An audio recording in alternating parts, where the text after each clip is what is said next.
దేవుని యొక్క వాక్యంలో నుంచి మత్తయి సువార్త 10వ అధ్యాయం.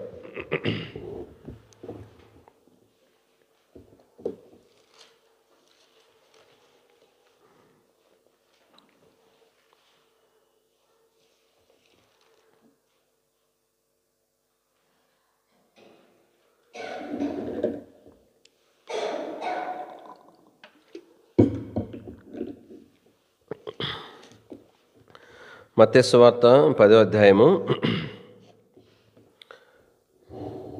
2వ వచనం అందరం కలిసి చదువుదాము. ఆ 12 మంది అపోస్తలుల పేర్లు ఏమనగా, మొదట పేతురు అనబడిన సీమోను, అతని సహోదరుడగు అంద్రెయ, జెబెదయి కుమారుడు యాకోబు, అతని సహోదరుడగు యోహాను. ప్రభు సహాయం కొరకే ప్రార్థన చేస్తాం. ఇతన్ని మరోసారి మీ సన్నిధికి వస్తుంటున్నాం. యాకోబు యొక్క జీవితం ధ్యానించక మునుపు ప్రభా తండ్రి మీకు ఆత్మ సహాయం కోరుకుంటున్నాం. మీ వాక్యము ప్రభా తేటగా ప్రభా అర్థమంట్లుగా చేయము, బోధించడానికి సహాయం చేయము ప్రభా. మీరే మాతో మాట్లాడవలసింది ప్రార్థన చేస్తుంటున్నాం ప్రభా. మేము ఎరుగుదాం, నీవు మాకు బోధకుడవు, నీవే మాకు కాపరివి, మమ్మల్ని నడిపించేవాడు, మాకు నాయకుడు, మేము స్తుతిస్తూ గణపరుస్తుంటున్నాం. మీ దయల నష్టంలో మమ్మల్ని అప్పగించుకుంటూ మీ కృపను కోరుకుంటూ మహిమా ఘనత ప్రభావాలు ఆర్పించుకుంటున్నాం ప్రభా. ఎవరైతే మీ సంధికి రాలేకపోయినారో, ఒకవేళ తీవ్రమైన అనారోగ్య పరిస్థితులు, ఊర్లో లేని పరిస్థితి తప్ప నిర్లక్ష్యంగా అలక్ష్యంగా ఉండి మీ సంధి ఎవరైనా పోగొట్టుకుంటే దయతో వారితో మాట్లాడవలసిందిగా ప్రభా ప్రార్థన చేస్తున్నాము. గమనం కలిగి ఉంట కొరకై నేర్పించము ప్రభా. అలాగన మీ సన్నిధిని ప్రేమించేవారుగా మీరు మమ్మల్ని జ్ఞాపకం చేసుకున్నామని యేసు ప్రభువారికి శ్రేష్ఠ నామములో స్తుతించి ప్రార్థించి మహింపరచడి పెట్టుకుంటున్నాం తండ్రి, ఆమేన్. దేవుని యొక్క వాక్యంలో ఈ దినాల్లో మనం అపోస్తలుల యొక్క జీవితాలు క్లుప్తంగా జ్ఞాపకం చేసుకోవడానికి ప్రయత్నం చేస్తున్నాం. దాంట్లో భాగంగా పేతురు యొక్క జీవితాన్ని జ్ఞాపకం చేసుకున్నాం. తర్వాత మరి అంద్రెయ యొక్క జీవితాన్ని కూడా మనము జ్ఞాపకం చేసుకుంటా వచ్చినాం. మూడవదిగా మనం చూస్తూ వచ్చినప్పుడు యేసు ప్రభువు యొక్క శిష్యుల్లో మూడవ వ్యక్తి జెబెదయి కుమారుడగు యాకోబు. ఇక్కడ యాకోబుని గురించి మనకు జ్ఞాపకం చేయబడుతుంది. కానీ క్లుప్తంగానే కొన్ని సంగతులే యాకోబు నుంచి రాయబడినాయి బైబిల్లో. కానీ చాలా క్లుప్తంగా మనము ముగించుకోవటానికి ప్రయత్నం చేస్తాం. కానీ యాకోబు ఈ జెబెదయి కుమారులుగా మరి పెద్దవాడిగా ఇక్కడ మనకు పరిచయం చేయబడుతున్నాడు. యాకోబు దేవుని యొక్క సేవ కొరకై పిలువబడుతూ వచ్చినాడు. దేవుని వాక్యంలో మనం చూడాల్సిన అవసరం లేదు, కానీ మార్కు సువార్తలో మనం చూస్తాం. కానీ ప్రభువాన్ని పిలిచినప్పుడు వారన్ని విడిచిపెట్టి ప్రభువుని వెంబడించినారు. మనకు చూసినప్పుడు మార్కు సువార్త మొదటి అధ్యాయము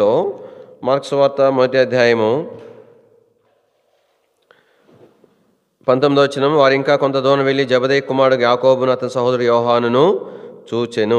20వ వచనం, వెంటనే ఆయన వారిని పిలవగా వారు తమ తండ్రి అయిన జెబెదయిని దోణిలో జీతగాని యొద్ద విడిచిపెట్టి ఆయనను వెంబడించిరి. కాబట్టి దేని వాక్యంలో ఇక్కడ ప్రభువు మరి సేవ కొరకై వారిని పిలిచినట్లుగా, తద్వారా వారి ప్రభుని వెంబడించినట్లుగా దేని వాక్యంలో జ్ఞాపకం చేయబడింది. కాబట్టి ఇక్కడ మరి పేతురు తర్వాత గురించి, అంద్రెయ గురించి, తర్వాత యాకోబు యోహాను యొక్క సేవ పిలుపు గురించి రాయబడింది. దీనికి వచ్చిన వివరము మనం లూకా సువార్త 5వ అధ్యాయంలో చూడగలుగుతాం. లూకా సువార్త 5వ అధ్యాయం, లూకా సువార్త 5వ అధ్యాయంలో ఇక గెన్నేసరెతు అనే సరస్సు తీరంలో మరి సీమోను దోణిలో ప్రభు కూర్చున్న సందర్భం. రాత్రంతా కూడా వాళ్ళు ప్రయాసపడ్డారు, కానీ చేపలు పడలేదు. చివరికి ప్రభు మాట చొప్పున ఎప్పుడైతే వారు వలలు వేశారో విస్తారమైన చేపలు పడుతూ వచ్చినాయి. ఆ సందర్భంగా 8వ వచనంలో చూస్తాం, సీమోను పేతురు అది చూచి యేసు మోకాలు ఎదుట సాగిలపడి, ప్రభువా నన్ను విడిచిపొమ్ము, నేను పాపాత్ముడను అని చెప్పాను. ఇంతకుముందు కూడా పేతురు విషయంలో మనం జ్ఞాపం చేసుకున్నాం. కానీ మరి రాత్రంతా ప్రయాసపడలేదు. ప్రభు చెప్పిన మాటను బట్టి విస్తారమైన చేపలు పడినాయి కదా, ఇంకెందుకు సంతోషపడాలి కదా, ఇంకేమైనా కొంచెం కాళ్ళు ఎగరేయాలి కదా, దేవుడు నాకు కాబట్టి దేవుడు సహాయం చేస్తాడు అనుకోవచ్చు కదా, లేదా కనీసం సంతోషపడవచ్చు కదా, లేదంటే ప్రభా ఎంత మంచి పని చేసినావు, ప్రభా ఎంత సహాయం చేసినావు, ఇక్కడ ఎన్ని చేపలు పడ్డాయి, ఇవన్నీ అమ్మితే ఎంత వస్తుందో లెక్కలేసుకోవచ్చు కదా, లేకుండా నేను సేవ కొరకు ఇస్తానని చెప్పొచ్చు కదా, లేదంటే మరి ఇంటికి వెళ్ళి అనేకులు పిలిచి దేవుడు చేసిన గొప్ప కార్యాన్ని తను అనేకులకు చెప్పవచ్చు కదా. అంటే పేతురు సేవకు పిలువబడినప్పుడు ఏ పునాది మీద దేవుని యొక్క సేవ కొరకు పిలువబడతా వచ్చినాడంటే, ప్రభు తనకు చేసిన మేలును బట్టి తను చూచి పరీక్షించుకున్నప్పుడు ఆ మేలు పొందటానికి తను ఏమాత్రము యోగ్యుడు కానట్లుగా తను ఎరుగుతూ వచ్చినాడు. కాబట్టి అంటే ఇంత అయోగ్యుని కూడా ఇంతగా దేవుడు ప్రేమిస్తాడని గ్రహిస్తూ వచ్చినాడు. ఎంతో లోతైన పశ్చాత్తాపముతో ప్రభువుకి తను అప్పగించుకుంటూ వచ్చినాడు. ఆ పునాది మీదే పేతురు యొక్క సేవ అనేటువంటిది ప్రారంభమైంది. కానీ దేవుని వాక్యంలో మన జ్ఞాపం పెట్టుకోవాలా. అందుకని యాకోబు యొక్క విషయం మనం చూసినప్పుడు కింద భాగంలో మన జ్ఞాపం చేయబడింది 10వ వచనం చూడండి. అలాగున సీమోనుతో కూడా పాలివారైన జబదగు కుమారులకు యాకోబు యోహానును విస్మయమొందిరి. కాబట్టి ఇక్కడ సీమోనుతో కూడా పాలివారు. వాస్తవానికి ఇక్కడ 2 అర్థాలు ఉంటున్నాయి. భౌతికంగా ఆ యొక్క వ్యాపారంలో చేపలు పట్టేటువంటి పనిలో కాబట్టి పేతురు అంద్రేతో కూడా కలిసి ఈ యాకోబు యోహాను కూడా మరి కలిసి వ్యాపారం చేస్తూ వచ్చినారు. అదే సందర్భంగా మరొక ప్రాముఖ్యమైన అర్థం ఏంటంటే ఏదైతే పై వచనంలో పేతురు పశ్చాత్తాపడినాడో ఆ అనుభవంలో యాకోబు కూడా పాలువాడైనాడు. ఆ అనుభవం తేటగా యాకోబును చెప్పబడకపోయినా కూడా తేటగా దేవుడు మరి పేతురుతో మాట్లాడుతూ వచ్చినప్పటికీ కూడా ఆ విషయంలో పేతురు పశ్చాత్తాపడినటువంటి సిద్ధపరచబడిన ఆ విధానం విషయంలో యాకోబు కూడా పేతురుతో పాలివాడిగా చేయబడతా వచ్చినాడు. ఆ కారణాన్ని బట్టి మనము దేవుని యొక్క వాక్యంలో మనం చూడగలుగుతాం. 11వ వచనం, వారు దోణిలను దరికి చేర్చి సమస్తము విడిచిపెట్టి ఆయనను వెంబడించిరి. వాస్తవికంగా మరి పేతురుతో మాట్లాడినట్టుగా మనం చూస్తాము. చూడండి,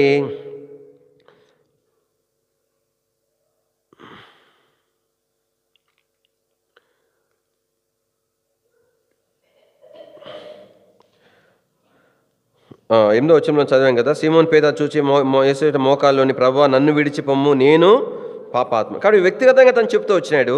అయితే 11వ వచనంలో వచ్చేసరికి ఆయనను వెంబడించిరి అని రాయబడతా ఉంది. అంటే మరి పేతురు ప్రత్యేకంగా పేతురు కొరకు రాయబడిన సందర్భం అయినప్పటికీ కూడా కానీ పేతురుతో కూడా యాకోబు కూడా సిద్ధపరచబడి ప్రభువుని వెంబడించినాడు. అందుకని మనం చివరి దినాలలో జ్ఞాపం చేసుకోవాలా, మన ఎవరైనా ఎంతటి వారమైనా ప్రభుని సేవించుట కొరకై మొదటి మెట్టు ఏంటంటే దేవుని చేత యోగ్యమైన విధానంలో దేవుని చేత అంగీకరించబట్ట కొరకై మొదటి అంతస్తు ఏంటంటే నీవు నేను ఎంత అయోగ్యులమో ఎరగవలసిన వారమై ఉంటున్నాం. ఈ దినాల్లో దేవుని ప్రజల్లో ఇలాంటి అనుభవం మనకు కనిపించదు. ఒకరినొకరు తృణీకరించుకోవటము, హేళన చేసుకోవటము, చిన్నతనంగా ఎంచటము, చిన్నతనంగా ఆయన ఈమె ఎంత దౌర్భాగ్యమైన పరిస్థితి. కాబట్టి ఎలాగైనా మనం ప్రభుని సేవించగలుగుతాం. దేవుని సేవించడం కొరకై మొదటి ప్రాముఖ్యమైన మెట్టు ఏంటంటే కాబట్టి మనము ఎంత అయోగ్యులమో ఎరగవలసిన వారు ఉన్నాం. కాబట్టి ఎంతో విరిగిన హృదయంతో పశ్చాత్తాపముతో ఆ పునాది మీద ఎప్పుడైతే నీవు నేను వస్తామో అక్కడ నుండి ప్రభు నిన్ను నన్ను వాడుకోవటం ప్రారంభిస్తాడు. ఏ పాట వాళ్ళమండి మనం? జస్ట్ ఆఫ్టర్ ఆల్ మనం ఒకవేళ అనుకోవచ్చు, నా దృష్టికి నేను నా వెనకాలన్న చెత్త అంతటిని ముందేసుకొని నేను ఆహా ఓహో అనుకోవచ్చు. నేనే ఏమాత్రపోండి గొప్ప రాజకుమారుడే ఫరో యొక్క కుమార్తె యొక్క కుమారుడిగా పెంచబడినటువంటి మనుషుడే, సకల విద్యలు నేర్చుకున్న మనుషుడే ఎంతగా తగ్గించుకున్నాడు. నీవు నేను ఎంతగా తగ్గించుకున్నా, ఎంతగా దేవునికి మనము మరి విధేయులమై ఆయనకు అప్పగించుకున్నా కూడా భక్తులతో పోల్స్తే మన విధేయత ఎన్నటికీ కూడా విధేయత కానే కాదు. మన పశ్చాత్తాపం ఎన్నటికీ పశ్చాత్తాపంగా ఎంచబడదు. దేని వాక్యంలో మనకు అంశం కాదు. కానీ మోషే విషయం మనం చూసినప్పుడు మోషే అన్ని విద్యలు నేర్చుకున్నాడు, సకల విద్యలో ప్రావీణ్యత సంపాదించిన రాయబడింది. ఆయన నోటి మాట విషయంలో రాయబడతా ఉంది, మాటల విషయంలో కూడా తను ఎంతో శ్రేష్టమైన వాడిగా మరి మోషే విషయం రాయబడతా వచ్చింది. అపోస్తలుల కార్యములు 7వ అధ్యాయం మనం ఇంతకుముందు జ్ఞాపం చేసుకుంటా వచ్చినాం. అంటే ఈ బైబిల్ స్టడీలోనే మోషే గురించి ధ్యానం చేసే సందర్భంగా మనం ఈ మాటలు జ్ఞాపం చేసుకుంటా వచ్చినాం. సరే, అపోస్తలుల కార్యాలు 7వ అధ్యాయము 22వ వచనం, మోషే ఐగుప్తీయుల సకల విద్యలను అభ్యసించి మాటలయందు కార్యములందు ప్రవీణుడై ఉండేను. దీని వాక్యం ఏం రాయబడింది? ఐగుప్తుల సకల విద్యలు అభ్యసించినాడంట. తర్వాత దేంట్లో తన ప్రావీణ్యత? అన్ని విద్యలతో పాటు మాటల యందు కార్యముల యందు కూడా ప్రావీణ్యత సంపాదించినాడు. అట్లాంటి మనుషుడు ఆవేశముతో, ఆ పట్టుదలతో, ఆ ఉద్రేకంతో వచ్చి తను మళ్ళా తిరిగి ఐగుప్తుని పారిపోవాల్సి వచ్చింది. దాదాపుగా 40 సంవత్సరాలు కాలం తను ఫరో యొక్క కుమారుడిగా పెరిగినాడు. మరలా తిరిగి 40 సంవత్సరములు తను గొర్రెలను కాస్తా వచ్చినాడు. 40 సంవత్సరాల పిదప కాబట్టి ప్రభు తను సిద్ధపరిచిన క్రమంలో ఎలాంటి అనుభవంలోనికి వచ్చినాడు మోషే?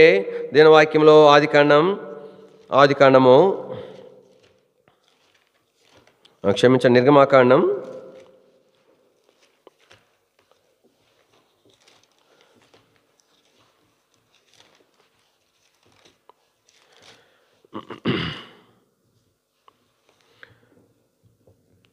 3వ అధ్యాయము. ప్రభు ప్రత్యక్షమవుతూ వచ్చినాడు 3వ అధ్యాయంలో. ఆ యొక్క మండుచున్నటువంటి ఆ యొక్క పొదలో నుంచి ప్రభు మాట్లాడుతూ వచ్చినప్పుడు ఇక ఏమనుకోవాలా? ప్రభా, వాస్తవానికి నేనైతే ఏమనుకోనుందును ప్రభా, ఇప్పుడు గనక ఈ టైం దాకా ఆగాలేమో నేను తెలియకపోతేనే. మొత్తానికి ఎంత గొప్ప దర్శనం చూపించినావు. వాస్తవానికి నాకు ఎంత చక్కగా నేను అన్నీ సిద్ధపరచబడినాను. ఇక నాకేం పర్వాలేదు. ఇక నీకు పిలుపు కూడా వచ్చింది కాబట్టి, నీవే నన్ను పంపిస్తున్నావు కాబట్టి ఇంకా నాకు తిరగలేదు. ఇంతకుముందంటే నా అంతా నేను వెళ్ళి నష్టపోయానేమో. ఇప్పుడైతే నీవే నన్ను పంపిస్తున్నావు కాబట్టి సంతోషంగా నీ పని చేస్తానని చెప్పాలా. దీని వాక్యంలో ఏమన్నాడు? 11వ వచనం. అందుకు మోషే, నేను ఫరో యొద్దకు వెళ్ళుటకు ఇశ్రాయేలు ఐగుప్తుని తోడుకొని పోవుటకు ఎంతటి వాడను అని అన్నాడు. ఎంతటి వాడను. ఆరాధనలో సహజంగా దొల్లి వచ్చే మాటలు ఇవి మనకు. అది వాస్తవికంగా పేతురు యొక్క అనుభవం మనం ఏం చూస్తున్నామంటే, తన యొక్క ఏ పునాది మీద తన యొక్క సేవ ప్రారంభించబడిందంటే పేతురు యొక్క అనుభవంలో తాను కూడా పాలివాడై ప్రభువుని వెంబడిస్తూ వచ్చినాడు. అందుకని తర్వాత ఎంతగా ప్రభుతో చెప్తా వచ్చినాడు. 10వ వచనం అన్నాడు, మోషే ప్రభా, 4వ అధ్యాయం 10వ వచనం. మోషే ప్రభా, ఇంతకు మునుపైనను నీవు నీ దాసునితో మాట్లాడినప్పుడు నేను మాట నేర్పడని కాను, నేను నోటి మాంద్యము నాలుక మాంద్యము అని అన్నాడు. మరి అపొస్తలులు ఏం రాయబడింది? మాటలు ఎందును కార్యములు ఎందును నేర్పడతాం గలవాడు అని. అంటే మాటలు లేక కాదు, చేతగా కాదు. అంటే తను ఎంతగా దేవునికి తను అప్పగించుకున్న తర్వాత మరి చివరికి ప్రభు ఒక మాట చెప్పినాడు, అట్లాగైతే నేను గుడ్డోళ్ళకి కళ్ళు ఇచ్చింది నేనే కదా, మోగోళ్ళకి కూడా నోరిచ్చింది నేనే కదా, ఇక్కడ ఆ నెత్తి నేను తీసేయలేనా అని అంతా చెప్పిన తర్వాత అప్పుడు ఏమన్నాడు? అప్పటికైనా మనుషుడు విన్నాడా? 13వ వచనం. అందుకు అతడు, అయ్యో ప్రభా, నువ్వు పంప తలంచిన వానినే. ఇది చూడండి, అయ్యో, అదేదో పెద్ద బాధలాగా పెద్ద పోస్ట్ ఇస్తూ ఉంటే నాయకుడిగా చేస్తాను రాయ అని అంటుంటే ఈ మనుషుడు ఏమంటున్నాడు? పరిగెత్తుకుని వెళ్ళట్లేదు. అయ్యో ప్రభా, ఇంకెవరినైనా ఏర్పాటు చేయి, ఇంకెవరినైనా పెట్టు. ఈయనకంటే ఎవరున్నారు? ఈయన లాంటి వాడు కానీ, ఈయనకి మించిన వాడు కానీ ఎక్కడైనా ఇశ్రాయేలు ప్రజల్లో ఒక్కడైనా మనం కనుగొనగలమా? అందుకని నేను వాక్యంలో చివరికి ప్రభు కోపపడాల్సి వచ్చింది. 14వ వచనం. ఆయన మోషే మీద కోపపడి, అందుకని చివరికి మరి ఆ మాటలు మనకు జ్ఞాపంచి. కాబట్టి ఇక్కడ యాకోబు యొక్క మొట్టమొదటి అనుభవం మనం ఏం చూస్తున్నామంటే, యాకోబు సేవ కొరకైనటువంటి ఆ పిలుపు విషయమే చూస్తుంటున్నాం. అదే సమయంలో తన దేవుని యొక్క సేవ కొరకై తన సిద్ధపరచబడిన విధానం గురించి దేని వాక్యంలో మనకు జ్ఞాపకము చేయబడుతుంది. రెండవ భాగం మనం జ్ఞాపకం చేసుకుంటూ వచ్చినప్పుడు యాకోబు యొక్క జీవితంలో ఈ మనం చదివినటువంటి తిరిగి ఆ భాగానికి వస్తాం. మార్కు సువార్త మొదటి అధ్యాయము వెంటనే ఆయన వారిని చూడండి 19వ వచనం. ఆయన ఇంకా కొంత దూరం వెళ్ళి జెబెదయి కుమారుడు యాకోబును అతని సహోదరుని యోహాను చూచెను. వారు దోణిలో ఉండి తమ వలలు బాగు చేసుకొనుచుండిరి. ఇదే సందర్భం మనకు మత్తయి సువార్త 4వ అధ్యాయంలో కూడా జ్ఞాపకం చేయబడుతుంది. మత్తయి సువార్త 4వ అధ్యాయం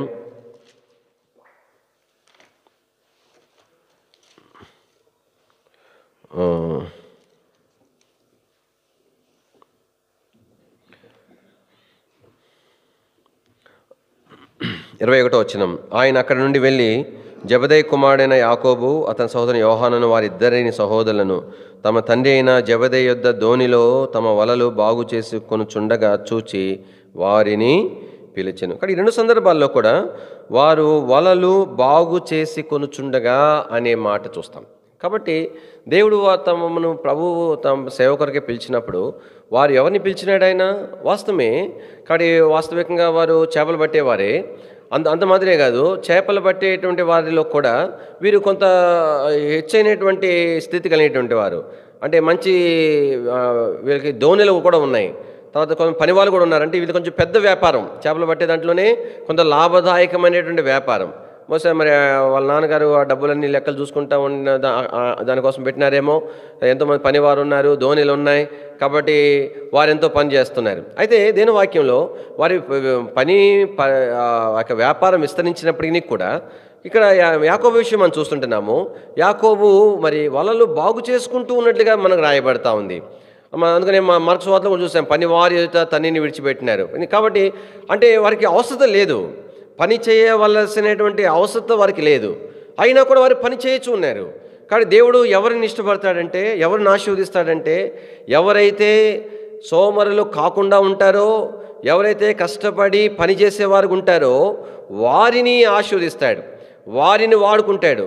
కాబట్టి మరి దేవుని వాక్యంలో మనం అది జ్ఞాపం చేయాలి. కాబట్టి దేవుని యొక్క సేవకరికే వచ్చినారంటే ఇక్కడ ఏమి పనిపేట లేకుండా అయితే వారు రాలేదు.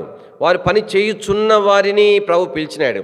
అంతో ఇంతో చక్కగా ఒక స్థాయిలో ఒక స్థానంలో ఉండి వారి జీవనం గడుపుకుంటున్న వారిని ప్రభు తన పని కొరకై పిలుస్తూ వచ్చినాడు. అది దీని వాక్యంలో మనం చూడొచ్చు. మరి ఎలీషా మరి సేవ కొరకై పిలువబడతా వచ్చినాడు. ఎలీషా సేవ కొరకు పిలువబడినప్పుడు ఎలీషా యొక్క స్థానం ఎలాంటి మరి ఒక భూస్వామి యొక్క కుమారుడిగా తను ఉంటా వచ్చినాడు. దయచేసి మొదటి రాజుల గ్రంథం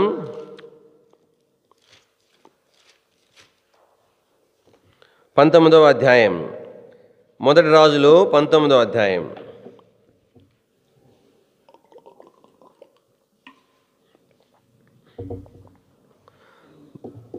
19వ వచనం అందరం కలిసి చదువుకుంటాం. ఏలియా అతడి నుండి పోయిన తర్వాత అతనికి షాపాదు కుమారుడైన ఎలీషా కనబడెను. అతడు తన ముందరనున్న 11 అరకల ఎడ్ల చేత దుక్కి దున్నించుచు 12వ అరక తాను తోలుచుండెను. ఏలియా అతని చేరబోయి తన దుప్పటి అతని మీద వేయగా. కాబట్టి దేని ఒక వాక్యంలో మనకి జ్ఞాపం చేయబడతా ఉంది. 12 అరకలు అంత భూస్వాములు అయితే నేను ఎక్కడ వినలేదు, చూడలేదు. సహజంగా పల్లెటూళ్ళలో ఎద్దులు ఉంటాయి. ఎద్దులు ఉండేటువంటి దాంట్లో 2 రకాలు ఉంటాయి. బాగా ఎక్కువ భూమి ఉండేటువంటి వారు ఎద్దులు కొనుక్కుంటారు. వాళ్ళు వ్యవసాయం చేస్తారు, కొంతమంది పెట్టి వ్యవసాయం చేస్తారు. తర్వాత కొంతమంది ఎలా ఉంటారంటే కూలి కొరకు ఎద్దులు కొనుక్కుంటారు, కొంత అప్పు చేస్తేనే కొనుక్కుంటారు. అది వాళ్ళ ఏదో కొంత భూమి ఉంటుంది, ఎకరమో ఉంటుంది, దాని కొరకు ఉపయోగించుకుంటారు. తర్వాత ఎవరైనా వేరే వాళ్ళు వ్యవసాయానికి కూలికి పిలుచుకోవడానికి కూడా రోజుకి ఎంత అని వెళ్తారు. అట్లా ఆదాయం కొరకు కూడా ఎద్దులు పెంచుకుంటారు. ఒక 2 జతల అంటే 2 జతల ఇడ్లు ఉన్నాయి అంటేనే అది ఆ ఊళ్ళో ఆయన ఎంతో పెద్ద మరి భూస్వామిగా ఎంచవచ్చు. కాబట్టి ఎలీషాకి ఎన్ని అరకలు ఉన్నాయని చెప్పండి? 12 అరకలు. అంటే దాదాపు మరి నాకు తెలిసిన వరకు ఒక 100 ఎకరాలు, ఒక 70-80 ఎకరాలు భూమి ఉన్నట్టుంది. అదంతా వ్యవసాయ భూమి లాగుంది. అంత విస్తీర్ణంలో వారు వ్యవసాయం చేసేటువంటి వారు ఉన్నారు. అయితే నా తలంపు ఏంటంటే, ఇంత భూమి సహజంగా మేము పల్లెల్లో సేవ చేస్తాం కాబట్టి మాకు బాగా తెలుసు. కానీ ఏదైనా కొంత వ్యవసాయం ఉండి ఎడ్లు అంటే ఖచ్చితంగా పాలిచ్చే బర్రెలు ఉంటాయి. ఇంకా చూడండి, ఇంకా వాళ్ళు ఆ పాలు అందరికి పోయి ఇంకా మిగిలిన తోడు పెట్టి పెరుగు చేసి మజ్జిగ చేస్తారు, వెన్న కోసం నెయ్యి కోసం మజ్జిగ చేస్తారు. ఇంకా ఆ మజ్జిగ పోసుకోవడానికి చుట్టుపక్కల వాళ్ళంతా చాలామంది వస్తారు ఆ ఇంటికి. చాలామందికి ఉచితంగా, డబ్బులకేం కాదు, ఉచితంగా. అంటే అంత విస్తారంగా ఉంటుంది. నేను ఒక వాక్యంలో మరి అట్లాంటి స్థలంలో పనివారు ఉంటారు, ఆ ఇంట్లో పనివాళ్ళు ఉంటారు, బట్టలు ఉతకడానికి రకరకాల పనులు చేయడానికి ఎందరో పనివారు ఉంటారు. తలంపు ఏంటంటే నేను వాక్యం ఇక్కడ ఇలాంటి పరిస్థితి. అంటే తను ఎంత ఒక భూస్వామి కుమారుడు, తనకు అసలు అవసరం లేనే లేదు. ఇంకేదంటే సూపర్వైజ్ చేయడం కొరకు వాళ్ళు సరిగా చేస్తారో లేదో అనే దానికో చోట కొరకు అవసరమే. కానీ అది 12 అరకల ఉన్నటువంటి ఇంత భూస్వామి కుమారుడుగా ఈయన ఏం చేస్తాడు చెప్పండి? ఒకవేళ 12 అరకులు ఎవరు లేకపోతే కట్టి పక్కన పెడతారు, మునిగిపోతుందా? 11 అరకలు దున్నుతున్నారు కదా, అంతేగాని ఒకటి ఖాళీగా ఉందని దున్నడం కాదు. కాబట్టి తలంపు ఏంటంటే దేని ఒక వాక్యంలో ఇక్కడ దేవుడు తన దాసులను తన పని కొరకే పిలిచినాడంటే వారు ప్రయాసపడేటువంటి వారిని పిలిచినాడు, పని చేయుచూ ఉన్నటువంటి వారిని పిలిచినాడు. ఏ పని పాట లేని సోమరులను ఆయన పని కొరకే పిలవలేదు. అలాగా సోమరిగా ఉండేవారిని దేవుడు వాడుకోడు, సోమరిగా ఉండేవారిని దేవుడు ఆశీర్వదించాడు. దేవుని పిల్లలు ఆశీర్వదం పోగొట్టుకుంటానికి కారణం ఏంటంటే సోమరితనమే. చదువు విషయంలో సోమరితనం ఉంటుంది, ఉద్యోగ విషయంలో సోమరితనం ఉంటుంది, ఇంటి బాధ్యత విషయంలో సోమరితనం ఉంటుంది, దానితో పాటు దానికి మించి ఆత్మీయమైన సోమరితనము ఉంటుంది. ఇక్కడ సోమరితనం అనేటువంటిది ఆత్మీయంగానైనా భౌతికంగానైనా దేవుడు దాన్ని ఎంత మాత్రం కూడా ఇష్టపడాడు. దేవుని వాక్యంలో ప్రభు స్పష్టంగా ధర్మశాస్త్రం ఇచ్చినప్పుడు ప్రభు చెప్పినాడు. ఏమని చెప్పినాడు? నీవు 6 దినముల్లోగా, అక్కడ చక్కని మాట కూడా ఉపయోగించబడింది, కష్టపడి అని రాయబడింది. కష్టపడడం నేర్చుకోవాలా. అంత సుఖంగా లగ్జరియస్గా ఉండాలా అనుకోకూడదు.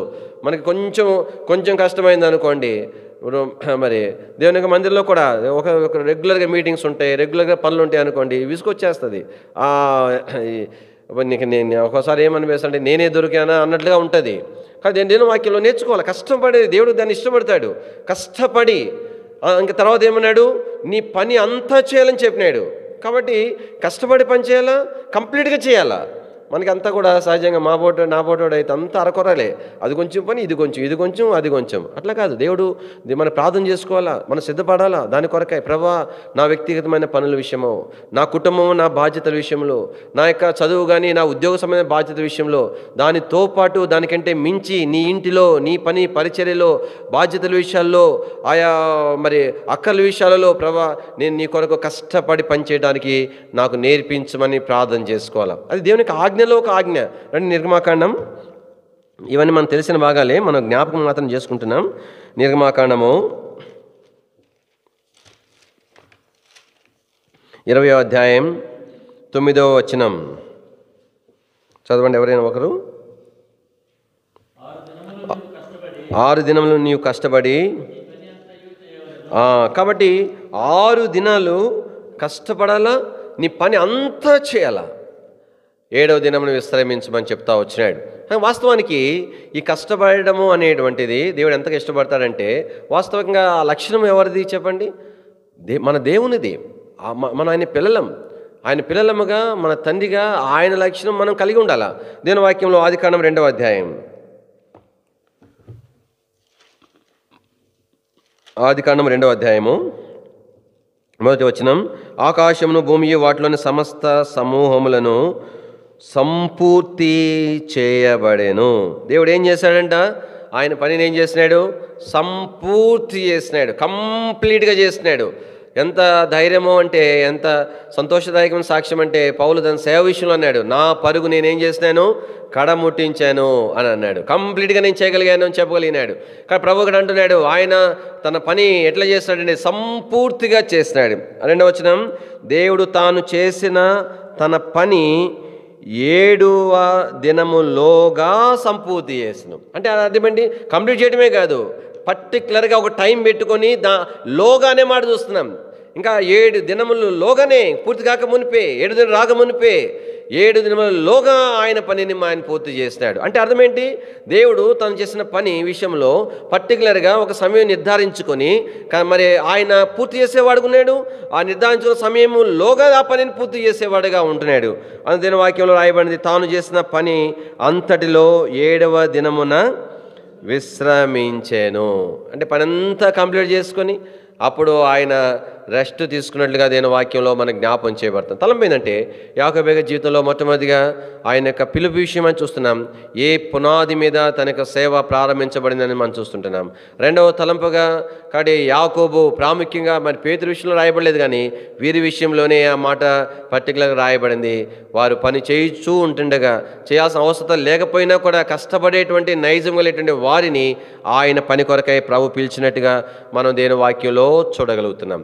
ఈ యాకోబు యొక్క జీవితంలో మనం జ్ఞాపం చేసుకున్నప్పుడు క్లుప్తంగా మరొక సంగతి, యాకోబు ఎలాంటి వాడంటే మరి కొంత ఉరుము వంటి వాడని ఒక పేరు పెట్టబడింది వారిద్దరికి కూడా. దేని వాక్యంలో మార్క్స్ వార్త 3వ అధ్యాయం, మార్క్స్ వార్త 3వ అధ్యాయము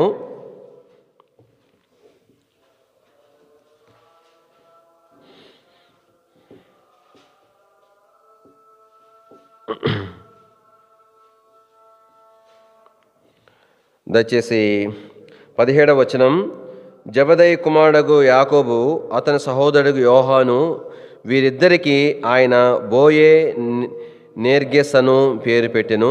బోయే నేర్గెసను అనగా ఉరిమేడు వారని అర్థము. కాబట్టి అందరికి ఏం పేరు పెట్టినాడు ఆయన? ఉరిమేడి వారని పెట్టినాడు. అంటే ఆవేశపరులు, అంటే దుందుడుకు స్వభావం అన్నమాట. దుడుకు స్వభావం కలిగినటువంటి వారు, అంటే రోషము ఆవేశము అని అన్నట్లుగా. కాబట్టి దేని వాక్యంలో ఇది స్వాభావికంగా వారికి ఉన్నటువంటి లక్షణముగా ప్రభు జ్ఞాపం చేసుకొని ఆ పేరు వారికి పెడతా వచ్చినాడు. అందుకు దేని వాక్యంలో మనం చూడగలుగుతాం. కాబట్టి ఇక ఈ స్వభావం అనేటువంటిది కొంతవరకు కొన్ని విషయాల్లో మంచి విషయాల్లో కొంతవరకు సరిపోతుంది, కానీ ఈ ఈ యొక్క ఉద్రేకంతో కూడినటువంటి స్వభావం అనేటువంటిది దేవుని ప్రజలకు ఏమాత్రం కూడా క్షేమకరమైంది కాదు. యాకోబు యొక్క జీవితంలో కూడా ఆ స్వభావం ఏమి తనకేమి ఆశీర్వాదకరంగా ఉన్నట్టయితే చూడలేం. దేవుడు సంతోషపడి ఆ పేరు పెట్టినట్టుగా కూడా మన దేని వాక్యంలో మనకేమి జ్ఞాపకం చేయబడదు. అయితే దేని వాక్యంలో అలాంటి మరి దూకుడు స్వభావం కలిగిన వాడు కాబట్టి, అలాంటి ఆవేశపరుడు కాబట్టి దేని వాక్యంలో మనం చూడగలుగుతాం. ఒకానొక సందర్భములో కనుక దేవుడు వారిని ఒక ప్రాంతాన్ని పంపించినప్పుడు ఆ ప్రజలు ఆయనను అంగీకరించినప్పుడు కోపం వచ్చింది. ఎంత కోపం వచ్చిందంటే రోషం అనమాట. ఎవరి కోసమే రోషము? దేవుని పక్షంగా రోషం, దేవుని పక్షంగా రోషం, దేవుని కార్యాల కొరకైన రోషం. ఎంత రోషం అంటే ఆ రోషంలో ఒక మంచి ప్రతిపాదన పెట్టినారు యేసు ప్రభుకి. ప్రభా, అసలు నిన్ను రానిచ్చుకోరా, అసలు నీ శక్తి ఏంటి, నీ ప్రభావం ఏంటి, నువ్వు ఏం చేయగలవు, ఏమైనా చేయగలవు, అట్లా నిన్ను రానిచ్చుకోరా. అట్లాగైతే ప్రభా ఇప్పుడు ఒక్క మాట ఇవ్వు, అధికారం ఇవ్వు మాకంతే, మొత్తాన్ని ఊరు లేపడేస్తాం. ఎందుకని నన్ను మా ప్రభువుని అంగీకరించాలి, మీరు మీ పని ఎట్లాగుందా అని చెప్పి ఏం చేస్తాము, ఊరిని లేపేసేస్తామని అన్నారు. రండి దేని వాక్యంలో నుంచి దయచేసి లోకా సువార్త 9వ అధ్యాయం. కానీ ఒక్కోసారి వారికి ఉద్రేకం అనేటువంటిది ఎలాంటి నష్టదాయకమైన తలంపుల్లోనికి, శరీర సంబంధమైన తలంపుల్లోనికి, లోక సంబంధమైన తలంపుల్లోనికి వారిని తీసుకుని వెళ్ళిందో దేని వాక్యంలో మనం చూడగలం. 9వ అధ్యాయము దయచేసి 53వ వచనం. ఆయన యెరూషలేమునకు వెళ్ళ నభిముఖుడైనందున వారు ఆయనను చేర్చుకొనలేదు. చేర్చుకోకపోతే వాళ్ళు ఏమన్నారు? 54వ వచనం. శిష్యులైన యాకోబును యోహాను అది చూచి, ప్రభువా, ఆకాశం నుండి అగ్ని దిగి వారిని నాశనము చేయనట్లు మేము ఆజ్ఞాపించుట నీకు ఇష్టమా అని అడుగగా ఆయన వారి తట్టు తిరిగి వారిని ఏం చేశాడు? మేము ఆజ్ఞాపిస్తాం ప్రభా, నీకు ఇష్టమా అంటే వీరికి సంబరంగా ఉందన్నమాట. ఎందుకు సంబరంగా ఉందంటే, అబ్బా నా విషయం ఇంత రోషమా మీకు, నా విషయమే ఇంత పట్టింపా, అట్టగైతే నిజంగా ఇంత ప్రేమిస్తున్నారా మీరు నన్ను, నా విషయము అంటే నన్ను అంగీకరించబోతే మీకు ఇంత బాధనా, అంటే నా మీద ఇంత ప్రేమ ఉండబట్టి కదా ఇంత బాధ, అట్లాంటి వాళ్ళు మీకు నేను చెప్పబోవడం కానివ్వండి అని అంటారు అనుకున్నారు పాపం. ప్రభా అని అంటే అది కూడా ఏ సందర్భాన్ని ఎత్తి చూపిస్తున్నారు? వాక్యంలో సంగతులే తీసుకొని చెప్తున్నారు. వాక్యంలో సంగతులే. ఈ దినాల్లో టెర్రరిస్టులు అంతా ఎందుకు టెర్రరిస్టులు అండి చెప్పండి? వాళ్ళ లోకంలో వాళ్ళు జిహాద్ అని పేరు పెట్టి, పవిత్ర యుద్ధం అని పెట్టి జనాలను లేపేస్తున్నారు. వాళ్ళని లోకం ఏమని పేరు పెడతా ఉంది? టెర్రరిస్టులు అని పేరు పెడుతుంది కదా. వాళ్ళు ఉగ్రవాదులు అని పేరు పెడుతుంది. వాస్తవానికి వాళ్ళ మరొక కోణం ఏంటి? వాళ్ళు ఉగ్రవాదులు కాదు. వాళ్ళ మతం విషయంలో ఆసక్తి. అంటే వాళ్ళు ఏమని తలుస్తున్నారంటే, వేరే మతం లేకుండా లోకమంతా ఒకే దేవుని ఆరాధించాలా, ఒకే మతం ఉండాలనే దృక్పథముతో వాళ్ళు దేవుని పని చేస్తున్నారు. అది వాళ్ళ దృష్టిలో అది. దాని కొరకే వాళ్ళ నమూనా ఏంటి? పాత నిబంధనలు రాయబడిన సంగతులే. దావీదు పోయినాడు, ఆడ యుద్ధం పోయినాడు, జయించాడు, వాళ్ళందరూ సంహరించాడు, ఈడ పోయినాడు, వాళ్ళందరూ సంహరించినాడు కదా. దేవుడు దావీదు సహాయం చేస్తున్నాడు కదా అని ఆ సందర్భాలు తీసుకొని ఇక్కడ తీసుకొచ్చి మరి ఈ కాలానికి ఆపాదించుకొని మరి అపోస్తలుడైన పౌలు కూడా ఎందుకు హింసించినాడు? ఏమైనా మొలాజా? ఎంతో మంచివాడు పౌలు, ఎంతో భక్తి కలివాడు, ఎంతో తీవ్రంగా దేవుని విషయంలో, దేవుని కార్యాల విషయంలో ఎంతో తీవ్రమైన వాడు. ఆ తీవ్రతలో భాగముగానే సంఘాన్ని హింసించినాడు. అంటే ఈ నిజమైన యేసు ప్రభు రాకమునిపే ఈ దొంగ యేసు, ఈ మతము పెరిగిపోతే నిజమైన యేసును లోకం గుర్తించదని చెప్పి ఆయన రాకముందే ఈ మతం లేకుండా చేయాలని దేవుని పట్ల ఆసక్తిని బట్టి తర్వాత అన్నాడు, నేను తెలియక చేశాను అని అన్నాడు. తలంపు ఏంటంటే ఇక్కడ చూడండి, ఈ యొక్క యాకోబు యొక్క జీవితంలో ఈ ఉన్నటువంటి ఈ దుందుడుకు తనం అనేటువంటిది ఎంత గుడ్డితనంలోనికి తీసుకుని పోతా వచ్చిందంటే చూడండి, అదే మాట మనం చూస్తూ వచ్చినాం. 54 శిష్యులైన యాకోబు యోహాను చూచి, ప్రభువా అన్న దగ్గర ఇన్పుట్లు ఏమని చెప్పండి? 3 అని దగ్గర అక్క 3 ఉంది కదా, ప్రభువా అన్న దగ్గర 3 ఉంది.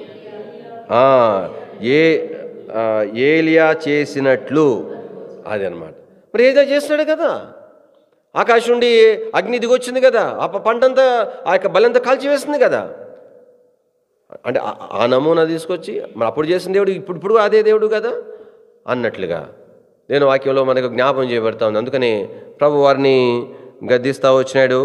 కాబట్టి అందుకని దేవుని వాక్యంలో 4వ వచనంలో మనం రాయబడుతుంది. కొన్ని ప్రాచీన ప్రతుల్లో అంటే 4 అని అంకె వేసి గద్దించిన దగ్గర కింద ఏమనుంది, మీరు ఎట్టి ఆత్మ గలవారు మీరు ఎరుగరు, మనుష్య కుమారుడు మనుషుల ఆత్మను రక్షించుడిగా నశింపజేయుటకు రాలేదని చెప్పినాడు. కాబట్టి దీని వాక్యంలో ఈ యొక్క యాకోబు యొక్క జీవితంలో మొట్టమొదటి తలంపు తను శ్రేష్టమైన విధానంలో దేవుని యొక్క పని కొరకే సిద్ధపరచబడినాడు. రెండవదిగా కష్టపడి పని చేసేటువంటి వాడుగా దేవుని పని కొరకే తను పిలువబడతా వచ్చినాడు. మూడవదిగా తన యొక్క స్వభావం విషయమై మన దేవుని వాక్యంలో జ్ఞాపం చేయబడుతుంది. వాటి విషయాలన్నీ కూడా మరి మరి యొక్క యాకోబు సరి చేయబడతా వచ్చినాడు. కానీ ఆ దుందుడుకు స్వభావంలో నుండే కలిగేటువంటి ఆశలు, ఆ శరీర సంబంధమైనటువంటి భౌతికమైనటువంటి ఆ యొక్క ఆవేశంతో కూడినటువంటి ఆ స్వభావముల నుండి వచ్చే ఇవన్నీ కూడా దీంట్లో నుండి ఇంకొక ఆశ కూడా కలిగింది వీళ్ళకి. ఏమని ఆశ కలిగింది? నిత్యత్వంలో ఎక్కడ ఉండాలా? నేను ఒక పక్క ఉండాలా, మా తమ్ముడు ఒక పక్కన ఉండాలా. వాళ్ళ అమ్మతో రికమెండేషన్ చేయించినారు. వీళ్ళు అడిగితే ప్రభు ఏమన్నాడు, మరి నేను త్రాగే గిన్నెలో మీరు త్రాగుతారంటే వాళ్ళందరూ త్రాగుతామని చెప్పినారు. ప్రభు అన్నాడు, నేను త్రాగు గిన్నెలోంది మీరు త్రాగుతారు, కానీ అయితే మరి నా కుడివైపు ఎవరు ఉండాలా, ఎడం వైపు ఎవరు ఉండాలనేటువంటిది తండ్రి ఎవరికి సిద్ధపరిచినాడో వారికి అనుగ్రహించబడుతుంది అని చెప్పినాడు. దీని వాక్యంలో రండి, మార్కు సువార్త 10వ అధ్యాయం. ఇక్కడ ఇవన్నీ కూడా శరీర సంబంధమైన భౌతికమైనటువంటి స్వభావం నుండి కలిగేటువంటి లక్షణాలుగా మనము చూస్తుంటున్నాం. మార్కు సువార్త 10వ అధ్యాయం 35వ వచనం. జబదయి కుమారులైన యాకోబును యోహాను ఆయన ఎదుకు వచ్చి, బోధకుడా, మేము అడుగునదెల్లా నీవు మాకు చేయగోరుచున్నావని చెప్పగా. అంటే వీళ్ళకి ఎంత ఆశ ఉందంటే, ప్రభు మేము ఏది అడిగితే నువ్వు మాకు చేయాలంతే, అది మా ఆశ. మేము ఏది అడిగితే అది ఇచ్చేసేయాలా, ఏం మళ్ళీ మాట్లాడకూడదు. ప్రభా ఈ స్థానానికి నేను అర్హుణ్ణి అంటే నాకు ఇచ్చేసేయాలి అంతే. ప్రభా నాకు పలాని ప్రమోషన్ కావాలా అంటే అంతే, ఇచ్చేసేసేయాలి అంతే. వాడు మంచోడు కదా ప్రభా, వానికి ప్రమోషన్ వచ్చింది, వానికి రాకుండా చేయాలా, నాకు రావాలా, ఎన్ని రకరకాల ఆశలు ఉంటాయి కదా. తలంపు ఏంటంటే దేవుని వాక్యంలో అలా ప్రార్థన చేస్తే క్రమంలో వాళ్ళు ఏమడిగినారంట, 37వ వచనం, నీ మహిమ యందు నీ కుడివైపున ఒకడు నీ ఎడం వైపున ఒకడు కూర్చున్నట్లు మాకు దయచే. ప్రభు ఏమన్నాడు, మీరేం అడుగుతున్నారో గ్రహింపు లేని స్థితి. ఏం అడుగుతున్నాము, ఏం ఆశిస్తున్నాము, ఏది ఆశించాలా, ఏది అడగాల, దేని కొరకే ప్రాకులాడాలా, దేని కొరకే ప్రయాసపడాలా, దేని కొరకే ఆశించాలా అనేటువంటి గ్రహింపు లేనితనం. ఎట్లా వస్తుంది? దేన్ని బట్టి వచ్చింది? శిష్యులే ప్రభుని వెంబడించేవారుగా చేయబడిన వారే అయినా కూడా శరీర సంబంధమైన బలహీనతల నుండి వచ్చేటువంటి ఇవన్నీ కూడా, గ్రహింపు లేనటువంటి స్థితి నుండి వచ్చేటువంటి లక్షణాలు ఇవన్నీ కూడా. అందుకనే ప్రభు ఏం చెప్తా వచ్చినాడు చూడండి, 40వ వచనం, నా కుడివైపున ఎడం వైపున కూర్చుండట నిచ్చుడి నా వశం లేదు, అది ఎవనికి అంటే తలంపు. ఈ మాటను బట్టి మనం ఎంతో పాఠం నేర్చుకోవాలా. ప్రతి వారికి నిత్యత్వములో ఒక స్థానమును దేవుడు సిద్ధపరచుచున్నాడు. అది నీకు నాకు ఆశ ఉండాలా, నిత్యత్వములో నన్ను శ్రేష్టమైన స్థానంలో ఉండాలి. ఆ శ్రేష్టమైన స్థానం ఎట్లా వస్తుంది? భూమి మీద శ్రేష్టమైనటువంటి కనబడే స్థితిలో ఉంటేనే వచ్చేది కాదు. కాబట్టి దేవుని కొరకు యోగ్యంగా, నమ్మకంగా, ఆత్మీయంగా, పరిశుద్ధంగా మనము సిద్ధపరచుకునే కొలది మన కొరకైనటువంటి సిద్ధపరచబడే స్థలం ఉంటుంది. నేను వాక్యం అందుకని ప్రభు అన్నాడు, నేను మీకు స్థలము అంటే అర్థం ఏంటి? అందరికి ఫ్లాట్లు వేసి ఇచ్చేసే పనికి సిద్ధపరిచేది ఏముందుకు? అందరికి ఒకే స్థలం కాదు సుమా, అందరికి ఒకే స్థితి కాదు. నిత్యత్వంలో ఒక్కొక్కరికి ఒక్కొక్క స్థానం, వారి యోగ్యతను బట్టి, వారి విధేయతను బట్టి, వారి క్రయాన్ని బట్టి, వారి ప్రభు మహిమచిన విధానాన్ని బట్టి, వారు ప్రభు కొరకై తమ్మును తాము వేయిపరుచుకున్న దాన్ని బట్టి, క్రయం చెల్లించిన దాన్ని బట్టి, ప్రభువుని అన్ని విషయాల్లో ఘనపరిచిన దాన్ని బట్టి, వారి స్థితి గతులను బట్టి ప్రభు నిత్యత్వంలో స్థలం సిద్ధపరుస్తున్నాడు. సిద్ధపరచబడిన స్థలాలు అవి. అది నీకు నాకు గమనం ఉండాల్సింది. అక్కడ శ్రేష్టమైన పోగొట్టుకుంటామేమన్నా భయము ఉండాల్సింది మనకు. దాని కొరకైన ఆశ, దాని కొరకైన ప్రాకులాట, దాని కొరకైన అపేక్ష ఎంతో ప్రాముఖ్యం. అందుకనే దేవుని వాక్యంలో మనకి ఎంత చక్కని ఇవన్నీ కూడా ఆదంతో కూడా మాటలు ఇవి. నీ కొరకై నా కొరకై దేవుడు స్థలం సిద్ధపరుస్తున్నాడంటే ఎంత శ్రేష్టమైనటువంటిది. భూమి మీద ఒక సెంటు భూమి వస్తేనే సహజంగా చూస్తుంటున్నాము, వాళ్ళ ముఖాలు వెలిగిపోతున్నాయి, పేదలైన వాళ్ళ ముఖాలు వెలిగిపోతుంటున్నాయి. అట్లాంటిది నిత్యత్వంలో బంగారు విలువైన స్థలంలో మనం ఎట్లాంటి శ్రేష్టమైనటువంటి స్థలాన్ని మనం ప్రభు కొరకు సంపాదించుకోవాలా. అందుకే దేవుని వాక్యం రాయబడింది, ప్రతి వానికి కూడా స్థలం సిద్ధపరచబడుతుంది, ప్రతి వారికి ఇస్తాడు. అయితే ఎలాంటి స్థలం పొందబోతున్నామనేదే ప్రశ్న. అందులో ఒకసారి నేను అప్పుడప్పుడు గుర్తు చేస్తుంటాను. ఒక దొరసానమ్మకు ఒకరోజు కళ వచ్చిందంట. వాస్తవికంగా జరిగినటువంటిది ఇంగ్లాండ్ దేశంలో. అయితే ఆమెకు ఆ కళ వచ్చినప్పుడు కళలో పరలోకానికి వెళ్ళిందంట. పరలోకానికి వెళ్ళి దేవుని దూతలు పరలోకంలో ఆమె తీసుకొని పోతా ఉంటే ఎంత చక్కగా దగ మెరిసిపోతున్నాయి. ఆ యొక్క ఏమంటారు, రత్నాలు, వైడూర్యాలు, పునాదులు కూడా కనబడుతున్నాయి. పునాదులు మనకు లోపల ఉంటాయి, కనబడుతున్నాయి, దగ మెరిసిపోతున్నాయి. బంగారు వీధులు చూస్తుంటే ఒకింటిని మించి ఒకించిని ఎంత బాగుంది. పోతా ఉంటే ఒక పెద్ద ప్యాలెస్ చూసిందంట. ఎంత బాగుందో, దగ మెరిసిపోతా ఉంది అని చెప్పి ఆ మార్గరెట్ ఆశ్చర్యపోయి దూతలను అడిగిందంట, అయ్యా ఇది ఎవరిది ఇంత చక్కగా మెరిసిపోతా ఉందంటే వాళ్ళు చెప్పినారంట, అమ్మ అది మార్గరెట్ది అన్నారంట. మార్గరెటా? ఏ మార్గరెటు? మా ఇంట్లో పని చేస్తుంది ఆ మార్గరెట్. అవును, ఆ మార్గరెట్ది అన్నారంట. అనంగా ఈమెకి ఎంత సంతోషం అయిపోయిందో తెలిసిన. మా ఇంట్లో పాసి పని చేసే ఆమెకి పరలోకంలో ఏముంది చెప్పండి? ఏముంది? గొప్ప ప్యాలెస్ ఉంది.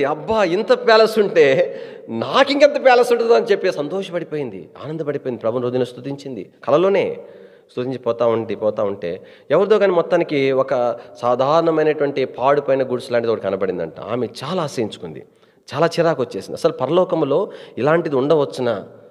ఇట్లాంటిది అసలు ఎందుకు నిర్మించారు? ఎంత అసహ్యంగా ఉంది. ఇంత శ్రేష్టమైన భవనాల మధ్యలో ఇలాంటిది ఉండొచ్చునా? ఎవరిది అసలు ఇది? ఇంతకు ఎవరిది ఇది అంటే ఆ దూతనారంట, అమ్మ అది నీదే అన్నారంట. వెంటనే మెలకు వచ్చింది, మెలకు ఆలోచన ప్రారంభించింది. నాకు విస్తారమైన డబ్బు ఉంది, లక్షల కోట్ల కొద్ది ఆస్తులు ఉన్నాయి. అయితే నేను ఎన్నడూ దేవుని పని చేయట్లేదు. నా ఇంట్లో పనిచేసేటువంటి మార్గరెట్ ఎంత నమ్మకస్తురాలు, ఎంతగా దేవుని ఎడల, దేవుని వాక్యం ఎడల విధేయురాలు, ఎంతగా ఆత్మీయురాలు, ఎంత ప్రార్థనాపరురాలు. నేను గమనిస్తూ వచ్చాను. ఆమె పాత్రలు తొమ్ముకునేటప్పుడల్లా ప్రార్థన చేసుకుంటా తోముకునేది. బట్టలు ఉతుకునేటప్పుడల్లా కూడా చిన్న స్వరంతో ప్రార్థన చేసుకుంటా చేసుకునేది.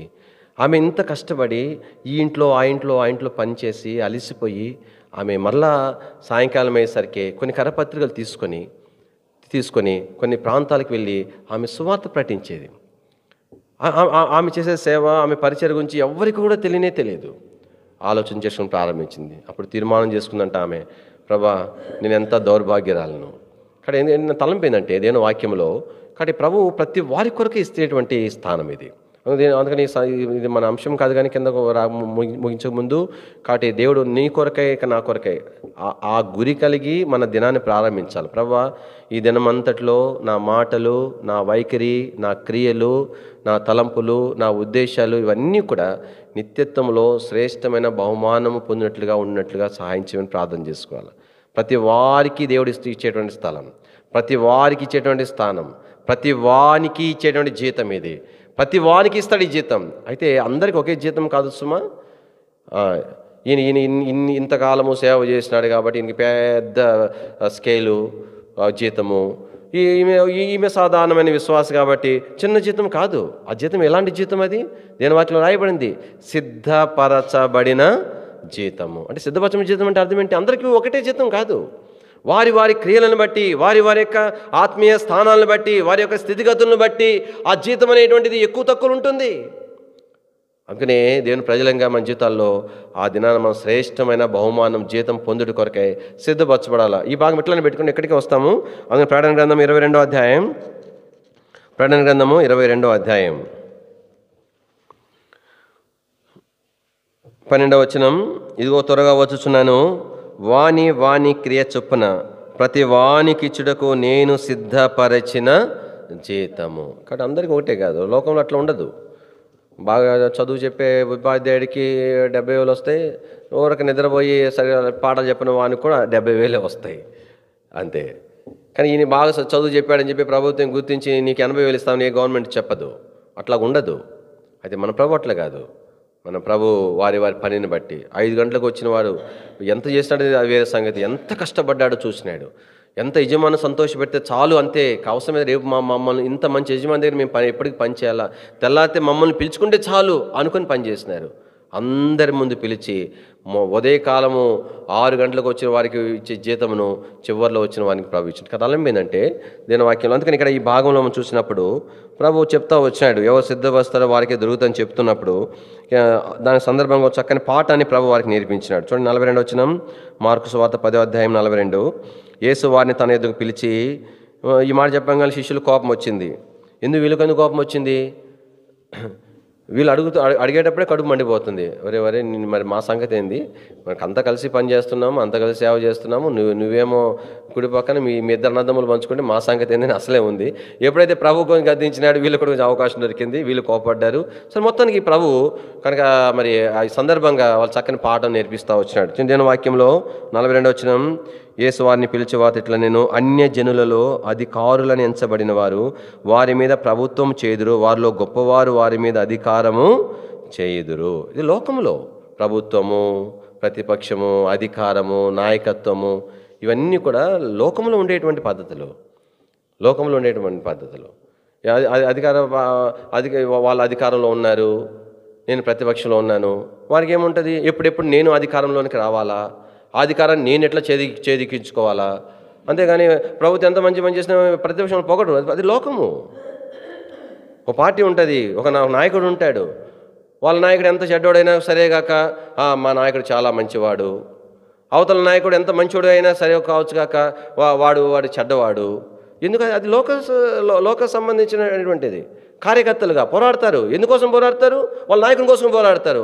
మాకేమున్నప్పుడు లేకపోయినా పర్వాలేదు, మాకు ఏ స్థానంలో లేకపోయినా పర్వాలేదు, మా నాయకుడు మాత్రం అధికారంలో ఉండాలా, మా పార్టీ అధికారంలోకి రావాలా.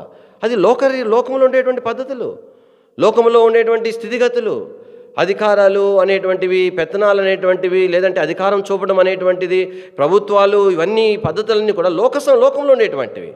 అది దేవుని ఇంటిలోకి వచ్చేసరికి, దేవుని ప్రజలకు వాస్తవానికి నేను జ్ఞాపం చేస్తున్నాను, ఇవన్నీ కూడా మరి వేరే అంటే లోకంలోనే కాదు, కానీ ఆయా వేరే స్థితిగతుల్లో ఉన్నటువంటి పద్ధతులు ఇవన్నీ కూడా దేవుని వాక్యంలో మనం చూడగలుగుతాం. ప్రభువు దేవుని ఇంటిలో మనకి ఏం నేర్పించినాడు? కింద భాగానికి రండి. దేవుని వాక్యంలో మనం చూస్తాము 43 వచనం, మీలో అలాగ ఉండకూడదు, మీలో ఎవడైనను గొప్పవాడై ఉండగోరిన ఎడల. అబ్బా ఎవరు కోరుకుంటుందండి? గొప్పవాడై ఉండాలని కోరుకుంటే అని అంటున్నాడు. అమ్మ నాకు ఖచ్చితంగా ఉంది, నేను గొప్పవాడుగా ఉండాలా. సరే, ఇప్పుడు ఏం చేయాలంట? గొప్పవాడుగా ఉంటే చదవండి. అబ్బా భలే టెక్నిక్ కదా, భలే చిట్కా ఇది. ఇప్పుడు నేను గొప్పవాడిగా ఉండాలి కాబట్టి నేనేం చేస్తే సరిపోతుంది చెప్పండి? పరిచయం చేస్తే సరిపోదు. పరిచయం చేస్తే నేనేమైపోతాను? గొప్పవాడిని అయిపోతాను, అధికారం వచ్చేస్తుంది. అదే అధికారం కొరకు, ఆశీర్వాదాల కొరకు పరిచర్య చేయటమా? పరిచర్య అనేటువంటిది మన దీనత్వాన్ని తెలియజేస్తుంది. ప్రభు ఎదుట మనకు తగ్గింపుని తెలియజేస్తుంది. అంతేగాని ఆ దీనత్వం అనేటువంటిది అధికారము చూపించడం కొరకు చేసేటువంటిది. అంటే ఇక్కడ 2 తలంపులు ఉంటున్నాయి. నా హృదయంలో దీనత్వం ఉన్నప్పుడు, తగ్గింపు ఉన్నప్పుడు అది నా పరిచర్య ద్వారా బయలుపరచబడుతుంది. ఒకవేళ నా హృదయంలో దీనత్వం లేకుండా, నా హృదయంలో గర్వము, అతిశయము, అధికార వాంఛ నాకు ఉన్నప్పుడు అయినా కూడా నేను తగ్గించుకొని పరిచర్య చేయవచ్చు. అంటే ఇప్పుడు పరిచర్య చేసేంత మాత్రం నేను దీనుడని కాదు. అయితే అంటే తలంపేంటి? మన పరిచర్య అనేటువంటిది మన లోపట ఉన్న దీనత్వానికి అది రుజువుగా ఉండాలి. అది పరిచర్య అంటే. అంతేగాని పైకేమో తగ్గించుకొని పరిచర్య చేసి లోపలేమో మరి ఎంతో గర్వంతో కొన్ని తలంపులు పెట్టుకొని ఉంటే అది దాని ద్వారా ప్రయోజనం కాదు. పరిచర్య చేస్తే దేవుడు నన్ను భౌతికంగా ఆశీర్వదిస్తాడేమో, పరిచర్య చేస్తే దేవుని యొక్క ఇంటిలో మరి ఏదో ఒక అధికారంలోకి నేను వస్తానేమో, పరిచర్య చేస్తే మరి పరలోకంలో దేవుడు అట్లా చెప్పలేదు ప్రభు. మీరు పరిచర్య చేయండి, మీరు పరలోకంలో గొప్ప వాళ్ళగా అయిపోతారు అని చెప్పలేదు. లేదా మీరు పరిచర్య చేయండి, మీకు అన్ని ఆశీర్వాదాలు వస్తాయి, మీరు తగ్గించుకోండి, అప్పుడు మరి హెచ్చించబడతారు అని చెప్పిన మాటల ఉద్దేశం ఏంటంటే ఆ యొక్క హెచ్చింపు కొరకని తగ్గింపు అని కాదు. హెచ్చింపు కోరుటి కొరకైనా తగ్గింపు అని కాదు. దేని వాక్యంలో ప్రభు అన్న మాట ఏంటంటే చూడండి, దేని వాక్యంలో ఇక్కడ ఎవడైనా గొప్పవాడై ఉండగోరిన ఎడల వాడు మీకు పరిచారము చేయవాడే. అంటే అర్థం ఏంటంటే ఆ పరిచారమే గొప్పది, అది తగ్గించుకోవటమే ఆ గొప్ప స్థానం. నువ్వు ఆశించవలసింది, నేను ఆశించవలసిన గొప్ప స్థానం ఏంటంటే తగ్గించుకోవటమే. ఆ తగ్గింపే ఘనత, అదే బహుమానం, అదే శ్రేష్టమైనది, దాన్ని ఆశించాల. అంటే ఒక వ్యక్తి అధికారము కావాలి ఎట్లా కోరుకుంటాడో, ఒక వ్యక్తి ఎలాగ శ్రేష్టమైన స్థానం కోరుకుంటాడో అలాగున తగ్గింపును మనం కోరుకోవాలంట, తగ్గింపును మనం ఆశించాలంట. అందుకు దీని వాక్యంలో మనం ఎన్నోసార్లు జ్ఞాపకం చేసుకున్నాం. మరి ప్రభు ఏమన్నాడు? తక్కువ దానికి ఎక్కువ ఘనత కలుగును. అంటే అర్థమేంటి? దేవుని యొక్క ప్రజలముగా కాబట్టి మన యొక్క గురి, మన యొక్క ఆశ ఏముండాలంటే ప్రభు నాకు తరుణం ఇస్తే ఎంత మేర నాకు అవకాశం దేవుడు ఇస్తాడో అంత మేర నా ప్రభు కొరకు నేనేం చేయాలా? తగ్గించుకోవాలా. దానిని ఎంతగా ఇష్టపడాలంటే, నేను దాన్ని ఎంతగా ఆశపడాలంటే, గొప్ప దాన్ని ఎట్లయితే మనుషులు ఆశపడతారో అంతగా ఆ దీనత్వాన్ని మనం ఆశపడాలి. ఎన్నోసార్లు మనకి మీకు చాలామంది తెలియదు, బాయిలో కప్పల్లాగా ఉంటారు. బయట చూస్తే ఒక్కొక్కరు దీనత్వము, ఒక్కొక్కరు తగ్గింపు చూస్తే ఆశ్చర్యం అనిపిస్తుంది, సిగ్గు అనిపిస్తుంది. ఒకసారి మేము ప్రకాశం జిల్లా నుండి పరిచయం చేసి వెళ్ళిన తర్వాత ఒక 10 మాసాలు చిత్తూరులో ఉన్నాం. చిత్తూరులో ఉంటే డిస్ట్రిక్ట్ హెడ్ క్వార్టర్, తర్వాత కుటుంబంగా ఉన్నాం. ఆ తర్వాత ఆలబూరుకి పంపించబడ్డాం. అప్పటికి 14 సంవత్సరాలు ప్రకాశం జిల్లాలో పరిచయం చేసి తర్వాత మేము అక్కడికి వెళ్ళాం. ఒకసారి సేవకుడు ఏం చేశారంటే ఒక గుంటలో నీళ్లు తోడటానికి పిలిచినాడు. అక్కడ బ్రాంచ్లో ఒక సేవకుడు ఉన్నాడు. ఒక చిన్న బ్రాంచ్ ఉంది, అది ఇంటీరియర్ ప్లేసు, నడిచి ఒక 5 కిలోమీటర్లు వెళ్ళాలి. అక్కడ ఒక సేవకుడు ఉన్నాడు. ఆ అన్న కానీ అక్క కానీ, అక్క అయితే పద్మావతి యూనివర్సిటీలో ఆమె గోల్డ్ మెడలిస్టు. తర్వాత ఆయన MA PhD చేసినాడు సేవకుడు. ఒకే ఒక కుమార్తె. ఎంత దీనత్వం అంటే, ఎంత తగ్గింపు అంటే, మరి ఎంత మంచి సేవకుడు. సరే, మొత్తానికి వచ్చారు. అక్కడ బాత్రూమ్స్ దగ్గర ఒక గుంట ఉంది అనమాట. ఆ గుంటలో నీళ్ళు తోడాలా. ఏం నీళ్ళు అంటే అది డ్రైనేజ్ పోవడానికి అది వాళ్ళు డౌన్లో కట్టారనమాట. అందుకని ఆ బాత్రూంలో పోసిన పాస్ పోస్తారు కదా, పాస్ పోసి ఆ పాసు తర్వాత ఆ పాస్ కొట్టిన నీళ్ళన్నీ కూడా ఆ గుంటలోకి వస్తాయి. లెట్రిన్ గుంట కేవలం లెట్రినే వాడతారు, ఎందుకంటే అది సెప్టిక్ ట్యాంక్ కాదు కాబట్టి. ఇప్పుడు ఆడకొచ్చి ఇప్పుడు ఈ సేవకుడు ఏం చేసినాడంటే, ఆ బ్రాంచ్లో నా సేవకుడు వచ్చాడు, ఆయన వచ్చాడు, నేనున్నాను, అన్న కూడా ఉన్నారు. అన్న ఉండి ఇప్పుడు మనం నీళ్ళు తీయాలని అన్నాడు. నాకు చేతులు రావట్లే. చిచ్చిచ్చి అయ్యో, అందరూ వారాల తరబడి పోసిన పాస్ అంతా అది గుంట నిండింది. ఎట చేయాలా, ఎట్లా పట్టుకోవాలా, చేయి తగలకుండా తీసే మార్గం మీద నేను ఆలోచన చేసుకుంటున్నా. ఇప్పుడే నేను ఆలోచన చేసుకుంటున్నాను, నా తోటి సేవకుడు ఎవరైతే మంచిగా చదువుకున్న సేవకుడు, ఎంతో ఆత్మీయుడైన సేవకుడు, టకటక చేతులు మార్చుకున్నాడు, కాళ్ళు మార్చుకున్నాడు, గుంటలో దిగినాడు. ఆయన గుంటలో దిగినాడు. మాతో ఆ నీళ్ళు, ఆ బురద అంతా కూడా జిల్లా హెడ్ క్వార్టర్లో సేవకుడు, నేను, అన్న కలిసి పారబోసినాం. నేను ఎందుకు చెప్తానంటే ఎంత సిగ్గైపోయిందో. నేను అనుకున్నాను, ప్రభా నేను ఎందుకు చేయలేకపోయాను? ఆయన కూడా నాలాంటి మనుషుడే కదా, అది నాకెట్లాగా అసహ్యమో ఆయన కూడా అసహ్యమే కదా. అంటే ఎందుకు చెప్తున్నానంటే, ఒకసారి మనం చూసినప్పుడు ఇతరుల దీనత్వము, ఇతరుల విధేయత, ఇతరులు ప్రయాసపడింది, ఇతరుల ఆత్మీయత, ఇతరుల యొక్క మరి కార్యములు అది చూసినప్పుడు, వాళ్ళు ఎంత మాదిరిగా కనబరుచుకుని చూసినప్పుడు మన మాదిరి అసలు మాదిరే కాదనిపిస్తుంది, ఎంతో సిగ్గు అనిపిస్తుంది. దీని వాక్యలో ప్రభు ఇక్కడ నేర్పిస్తూ వచ్చినాడు. తలపోయిందంటే ఈ 3వ అంశంలో ఎప్పుడైతే ఈ యొక్క మరి యొక్క యాకోబు యొక్క జీవితంలో తను శరీర సంబంధమైన ఉద్రేకాన్ని బట్టి అది ఆత్మీయంగా మేలు కలకపోగా కాబట్టి ఎంత మరి బలహీనమైనటువంటి లోక సంబంధమైన స్థితిలోనికి తను నడిపించబడతా వచ్చాడు. ఆయన ప్రభు స్తోత్రాలు. ఆ పరిస్థితులు ఉన్నప్పటికీ కూడా వాటిలో తను సరిచేయబడతా వచ్చినాడు, వాటన్నిటిలో గద్దించబడతా వచ్చినాడు, నూతనపరచబడతా వచ్చినాడు. అయితే ఇదే యాకోబు శ్రేష్టమైన విధానంలో దేవుని కొరకై సిద్ధపరచబడ్డాడు, ప్రాముఖ్యమైన వ్యక్తిగా సిద్ధపరచబడ్డాడు. ఎట్లా సిద్ధపరచబడ్డాడు? ఉరిమేవాడు కదా, ఉద్రేకపరుడు కదా, ఎట్లా సిద్ధపరచబడ్డాడు? సరి చేయబడేడు ద్వారా, గద్దించబడేడు ద్వారా, నూతన పరచబడేడు ద్వారా, నూతన పరచబడటానికి ఇష్టపడడం ద్వారా ఎంతగా యాకోబు సిద్ధపరచబడ్డాడంటే, ఎంత శ్రేష్టమైన స్థానంలోనికి వచ్చినాడంటే, ఎక్కడికి ప్రాముఖ్యమైనగా ముగ్గురిని తీసుకుని వెళ్ళాడు దేవుడు. ప్రభువైన యేసుక్రీస్తు వారు ముగ్గురిని, ఆ ముగ్గురులో యాకోబు ఒకడు. యాకోబు, యోహాను, పేతురు, ఈ ముగ్గురిని తీసుకుని వెళ్ళేవాడు. అంటే ఈ ముగ్గురులో ఒకరిగా చేయబడినాడు. ఎట్లా శ్రేష్టమైన స్థానం చూడండి. ఒకప్పుడేమో లోకరీతిగా ఉన్నాడు, భౌతికంగా ఆలోచన చేసినాడు, భౌతికంగా మరి ఆశించినాడు, భౌతికంగా మరి దేవుని పక్షంగా రోషించుకుంటూ వచ్చినాడు. అయితే తను ఎట్లా సిద్ధపరచబడ్డాడంటే ప్రాముఖ్యమైన వ్యక్తిగా సిద్ధపరచబడ్డాడు. అంటే తలంపేంది? నీవు నేను ఎంత బలహీనమైతే కావచ్చుగాక, నీవు నేను ఎంత అల్పులమైతే కావచ్చుగాక, ఎంత మేర దేవుని వాక్యానికి అప్పగించుకుంటామో, దేవుని వాక్యం చేత, దేవుని ఆత్మ చేత నీవు నేను నూతన పరచబడతా వస్తామో, సరిచేయబడతా వస్తామో, మనం ఎలాంటి వారుగా దేవుడు చేస్తాడు చెప్పండి? ప్రాముఖ్యమైన వ్యక్తులుగా ప్రభువు చేస్తాడు.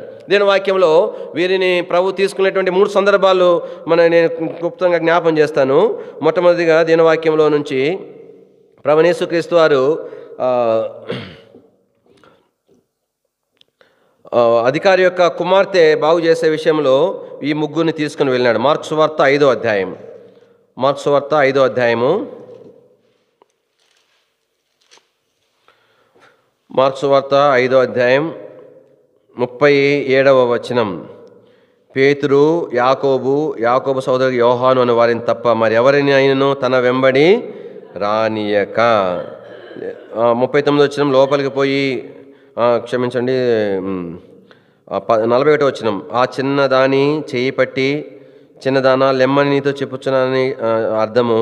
వెంటనే ఆ చిన్నది లేచి నడిచెను. ఆమె 12 సంవత్సరముల ప్రాయం గలది. వెంటనే వారు బహుగా విస్మయము ఉందిరి. జరిగినది ఎవరికి తెలియకూడదని ఆయన వారు గట్టిగా ఆజ్ఞాపించి ఆమెకు ఆహారము పెట్టుడని చెప్పాను. కాబట్టి ఈ సందర్భంలో ఈ ముగ్గురినే తీసుకెళ్ళినాడు. పేతురును, యాకోబును, తర్వాత యోహానును. కానీ ఈ ముగ్గురులో యాకోబు ఒకడుగా మనం చూస్తున్నాం. రెండవ సందర్భం దీని ఒక వాక్యంలో మత్తయి సువార్త 17వ అధ్యాయం. మత్తయి సువార్త 17వ అధ్యాయం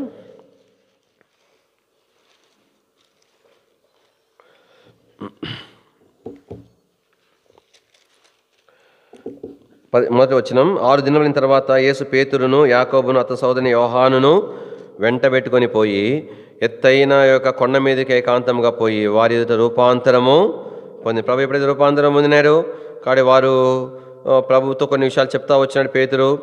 అప్పుడు ప్రభు ఏం మాట్లాడినాడు? ఒక స్వరం ఏమి వినబడింది? 5వ వచనం. అతడు ఇంకా మాట్లాడుచుండగా ఇదిగో ప్రకాశమానమైన ఒక మేఘము వారిని కమ్ముకొనిను. ఇదిగో ఈయన నా ప్రియకుమారుడు, ఈయన నేను ఆనందించుతున్నాను, ఈయన మాట వినుడి అనే శబ్దం. ఎప్పుడైతే విన్నారో 6వ వచనంలో ఆ మాట ఎంత గంభీరంగా వినబడింది. శిష్యులు ఈ మాట విని బోర్ల పడి మిక్కిలి భయపడి. 7వ వచనం అందరం కలిసి వస్తాం. యేసు వారి ఎద్దుకు వచ్చి వారిని ముట్టి లెండి భయపడకూడని చెప్పెను. వారు కన్నులెత్తి చూడగా యేసు తప్ప మరి ఎవరినో వారికి కనబడలేదు. కాబట్టి నేను మొట్టమొదటి భాగంలో ఏం చూస్తావు? ఇది రెండవ సందర్భం. మూడవ సందర్భం దీని వాక్యంలో నుంచి మార్కు సువార్త 14వ అధ్యాయం. మార్కు సువార్త 14వ అధ్యాయము 33వ వచనం. పేతురును, యాకోబును, యోహాను వెంటబెట్టుకొని పోయి మిగుల విభ్రాంతి నొందుటకు చింతాక్రాంతుడగుటకు ఆరంభించెను. ఇక్కడ ఈ 3 సందర్భాలలో కూడా ఈ ముగ్గురిని ప్రభు తీసుకున్నట్టుగా మనం చూస్తున్నాం. ఇక్కడ ఈ 3 సందర్భాల్లో మనం 3 సంగతులు జ్ఞాపం చేస్తున్నాయి. ఇక్కడ మనం ఎప్పుడు దేవుని ప్రజలముగా దేవుని ఇంటిలో ప్రాముఖ్యమైన వారిగా ఉండేటి కొరకాయి కానీ మనం ఏం చేయబడాలా? కానీ నూతన పరచబడవలసినవి, నేర్పించబడవలసినవి, సరిచేయబడవలసిన విషయాలన్నింటిలో నుంచి మనం నూతన పరచబడిన వారముగా ప్రాముఖ్యమైన వ్యక్తులుగా చేయబడడం ద్వారా ఎలాంటి అనుభవం తీసుకెళ్ళాలని కోరుతున్నాడు? మొట్టమొదటి అనుభవం ఏం చూపిస్తూ ఉంది? చిన్న బిడ్డ తను చనిపోయింది. ప్రభు అన్నాడు ఆమె చనిపోలేదు అన్నాడు. తర్వాత ఆ చిన్న బిడ్డను మరి లోపలికి వెళ్ళి చేయి పట్టుకొని ఆ బిడ్డను లేపినాడు. తర్వాత ఏమన్నాడు? ఈమెకి ఏం పెట్టమని చెప్పినాడు? ఆహారము పెట్టుడి అని చెప్పినాడు. అంటే అర్థం ఏంటి? ఆ చిన్న బిడ్డ విషయమే ప్రభు పట్టింపు. ఆ బిడ్డ మళ్ళా బ్రతకాల, తద్వారా ఆయన నామ మహిమ రావాలా. అంత మాత్రమే కాదు, బ్రతికిన తర్వాత ఆహారం పెట్టరా అంటే అర్థం ఏంటి? అదే ఒకవేళ ఈ సంతోషపడిపోతూ సంబరపడిపోతూ ఆ బిడ్డకి ఆహారం పెట్టిపోతే మళ్ళీ చనిపోయే ప్రమాదం ఉంది. ఆ చిన్న బిడ్డ విషయం పట్టింపు, ఆ బిడ్డ బాగోవటమే కాదు, బాగా ఉండాలి, ఎప్పటికీ బలంగా ఉండాలా, ఆరోగ్యంగా ఉండాలా అనేటువంటిది. ఇది మొట్టమొదటి భాగం ఏం చూపిస్తూ ఉంది? దేవుని ప్రజలకు వచ్చిన పట్టింపును చూపిస్తూ ఉంది. ఈ దినాల్లో నీ యొక్క నా యొక్క ఆశ ఏమై ఉండాలా? మన ప్రార్థన ఏమై ఉండాలా? ప్రభా, నీ ప్రజలు ఆత్మీయమైన నిద్ర నుండి మేల్కొల్పబడాలా, అనేక రక్షణ పొందాలా, పడిపోయిన వాళ్ళు లేవనెత్తబడాలా, సరిచేయబడాలా, నూతనపరచబడాలా.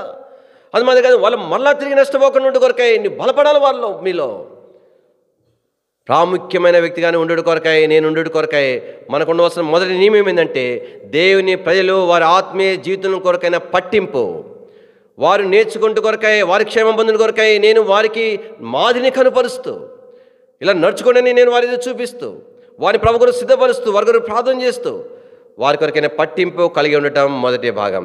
రెండవ భాగం మనకి ఏం చూపిస్తూ ఉంది? దీని వాక్యంలో చివరికి వారు ప్రభువుకు బోధించడం నేర్చుకున్నారు, ప్రభువు సలహాలు ఇవ్వడం నేర్చుకున్నారు. ప్రభు అన్నాడు, ఈయన నా ప్రియకుమారుడు, ఈయన మాట వినండి అని చెప్పినాడు. కాబట్టి దేవుని మాట వినాలని నేర్పించబడినారు. ఎంత గంభీరమైన స్వరం, ఎంత కోపముతో, ఎంత బాధతో వచ్చిన స్వరం అది. ఆ యూదులు శరీర దారుఢ్యం కలిగిన వారు అయినప్పటికీ కూడా బోర్ల పడ్డారంట, మిక్కిలు భయపడ్డారు. చివరికి ప్రభు ధైర్యపరిచినాడు, యేసు తప్ప ఎవరు కూడా. రెండవ అనుభవం ఏం చూపిస్తూ ఉంది? నీవు నేను దేవుని ఎదుట ప్రాముఖ్యమైన వ్యక్తులుగా ఉండాలంటే రెండవ అనుభవం ఏం చూపిస్తుందంటే యేసు ప్రభువునే చూడటానికి అభ్యాసం చేసుకోవాలి. ఆయనే మనకు మాదిరి, ఆయనే మనకు గురి. అందుకని ఇందాక భాగం నేను కిందకు చూపించలేదు.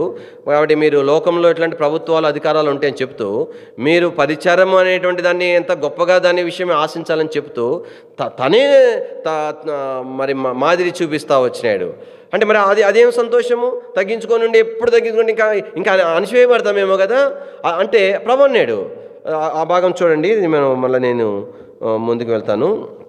మార్కు సువార్త 10వ అధ్యాయము. మార్కు సువార్త 10వ అధ్యాయం 45 వచనం. మనుష్య కుమారుడు పరిచారము చేయించుకొనుటకు రాలేదు కానీ. కాబట్టి నేను పరిచారకుడిగా ఉంటే ఏం ప్రయోజనం? అట్లా ఉండిపోతే ఏం ప్రయోజనం? దాసుడుగా ఉండిపోతే ఏం ప్రయోజనం? దానివల్ల నాకు ఏం సంతృప్తి? ఏమి అంటే అది నా ప్రభు స్థానం, నా ప్రభు కోరుకున్న స్థానం, నా ప్రభు ఇష్టపడిన స్థానం, అది నా ప్రభువుకి చెందిన స్థానం. నేను కోరుకునేది ఏంటంటే నా ప్రభువుని ప్రేమించేవానిగా నా ప్రభు స్థానంలో నేను ఉండటము అనేది కోరుకోవటం. అందుకని దాని కొరకే అది మన సంతృప్తి. నా ప్రభు తన్ను తాను ఎంతగా తగ్గించుకున్నాడు, నా ప్రభు కొరకు ఈ సందర్భాల్లో నేను కూడా తగ్గించుకోగలిగాను నా ప్రభు వలె. అందుకని కింద భాగంలో ఆ మాట చెప్తూనే అన్నాడు, అనేకులు ప్రతిగా విమోచన కలిగిన తన ప్రాణమిచ్చుటకు వచ్చాను. కాబట్టి రెండవ భాగం మనకి ఏం చూపిస్తుందంటే మనము ప్రాముఖ్యమైన వ్యక్తులు ఉండి కొరకై ఆయననే చూడవలసిన వారికి ఉన్నాం. కాబట్టి నీ యొక్క నాయకుని దృష్టిని మళ్ళించేటువంటి మనుషులు ఉంటారు, సేవకులు ఉంటారు, పరిస్థితులు ఉంటాయి, జాగ్రత్త సుమా. కానీ ప్రభువునే మనము చూడవలసిన వారికి ఉన్నాం. తద్వారా మనము దేవుని యొక్క ప్రాముఖ్యమైన వ్యక్తులు సిద్ధపరచబడతాం. మూడో అనుభవం ఏం చూపిస్తుంది? ప్రభు వారి ముగ్గురిని తీసుకుని వెళ్ళి ఏమైనాడు? చింతాక్రాంతుడు. అంటే అర్థం ఏంటి? తన శ్రమ, తన బాధ, తన దుఃఖము వారు పంచుకోవాలని ఆశపడినాడు. ప్రియులారా, దేవుని ప్రజలను జ్ఞాపం చేసుకోవాలి. దేవుని నుండి మనం పంచుకోవాల్సింది ఆశీర్వాదాలు కాదు, లోక సంబంధమైన స్థితిగతులు కాదు. ప్రభు నుండి ఆశించవలసింది, పంచుకోవాల్సింది ఆయన హృదయ వేదన, ఆయన బాధ, ఆయన దుఃఖము నేను కూడా పంచుకోవాలి. దేని కొరకు ఆయన శిలువలో దప్పికొన్నాడో, దేని కొరకు మరి ఆయన అంత వేదన అనుభవించాడో అది మనం పంచుకోవాలి. ఎప్పుడు ప్రభు తృప్తి కలుగుతుంది? నీ యొక్క నా యొక్క రక్షణ కొరకు అంత వేదన అనుభవించినాడు. నీ విషయంలో, నా విషయంలో ఆయన ఎప్పుడు ఆ వేదన నుండి పక్కకు వచ్చినాడు? మన రక్షణ పొందుడు ద్వారా. కాబట్టి మనం దేవుని యొక్క ప్రజలముగా ఇతరులు రక్షణ పొందుడు ద్వారా అనేకుల విషయమై ఆయన వేదను మనము పంచుకున్న వారం. దాని కొరకై క్రయం చెల్లించాలా, శ్రమ పడాలా, చెమట వచ్చాలా. దేని వాక్యంలో మనకు జ్ఞాపం చేయబడతా ఉంది. కానీ ఈ మూడు సందర్భాలు కానీ ప్రాముఖ్యమైన వ్యక్తులు ఉండేటి కొరకై మొట్టమొదటి అనుభవం మనకి ఏం చూపిస్తూ ఉందంటే కానీ దేవుని ప్రజల విషయమైనటువంటి ఆత్మీయ జీవితం విషయమైన పట్టింపు మనకు గురై ఉండాలి. రెండవది, మనం ప్రాముఖ్యమైన వ్యక్తులు ఉండే కొరకై ప్రభువునే చూడటానికి మనం అభ్యాసం చేసుకోవాలి. మనం ప్రాముఖ్యమైన వ్యక్తులు ఉండే కొరకై మూడవ నియమం ఏంటంటే ఆయన దుఃఖము, ఆయన హృదయ భారము, ఆయన వేదను నేను కొంత తీసుకోవటానికి ఇష్టపడేటువంటి వారికి ఉండాలి. ప్రభు స్తోత్రాలు. యాకోబును దేవుడు ఎంతగా నూతనపరిచి ప్రాముఖ్యమైన వ్యక్తి యొక్క స్థానంలోనికి ప్రభు తనను తీసుకుని వచ్చినాడు. దీని వాక్యంలో ఇది నాలుగవదిగా మనం జ్ఞాపం చేసుకుంటూ వస్తున్నాం.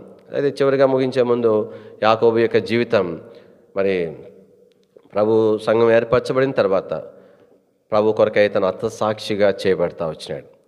యాకోబు ఎంతో చక్కని సేవ దాదాపు 14 సంవత్సరాలు అంటారు చేస్తూ వచ్చారు.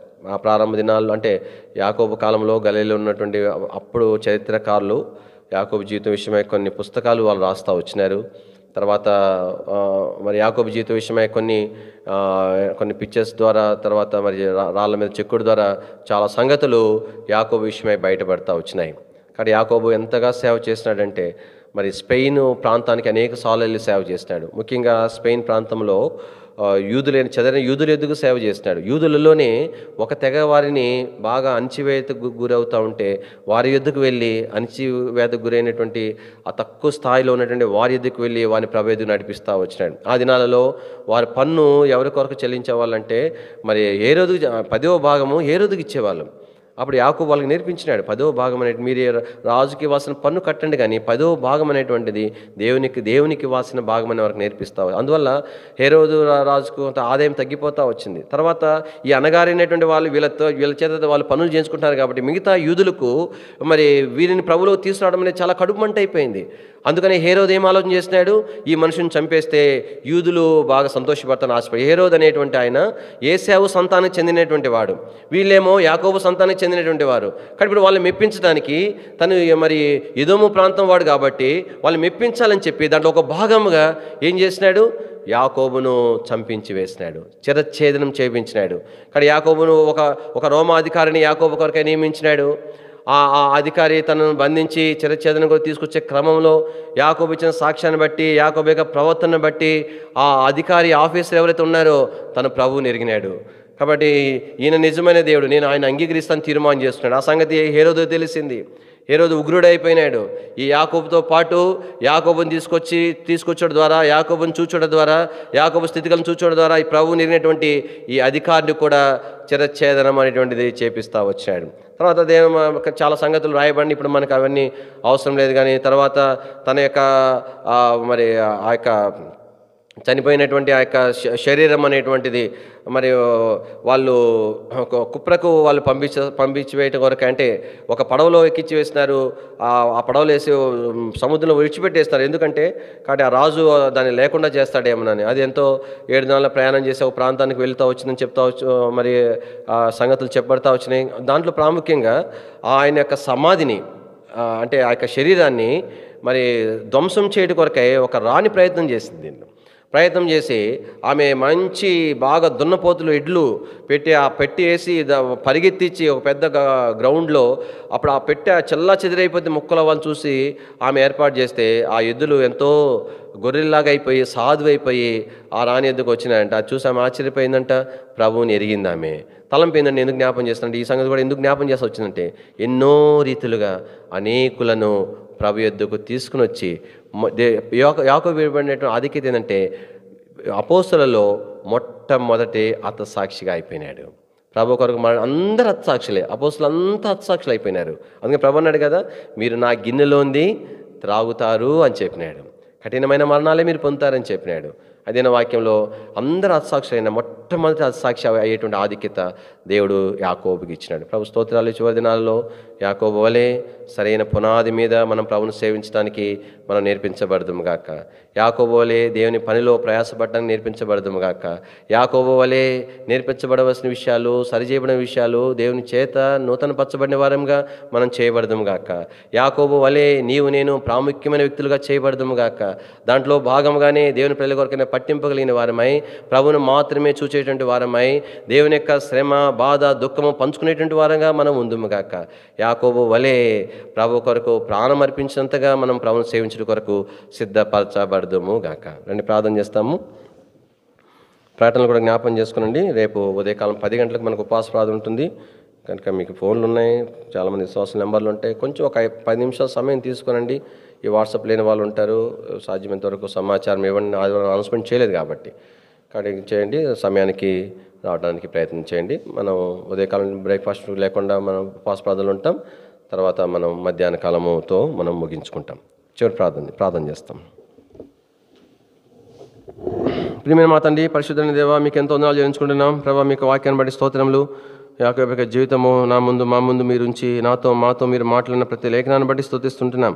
ప్రియమైన మా తండ్రి దేవా, మేము ఏ రీతిగా మా ప్రభు కొరకు, మా ప్రభు కార్యముల కొరకు యాకోబు వలె కొంత మేరైనా సిద్ధపరచబడి కొరకై మా హృదయాలను సిద్ధపరచుము ప్రభా. మాలో కార్యం జరిగించుము, నూతన కార్యం జరిగించుము, లోతైన కార్యం జరిగించుము ప్రభా. నిత్యం మా తండ్రి మా యొక్క బుద్ధిహీనత, మా భక్తిహీనత ప్రభా తండ్రి, మా మాటలు, మా వైఖరి, మా క్రియలు, మా తలంపులు, మా విధానాలు, మా ఉద్దేశాలు ప్రభా ఎంత ప్రభాతని మీకు విరోధంగా ఉన్నాయో ఎరిగినట్లుగా చేయము.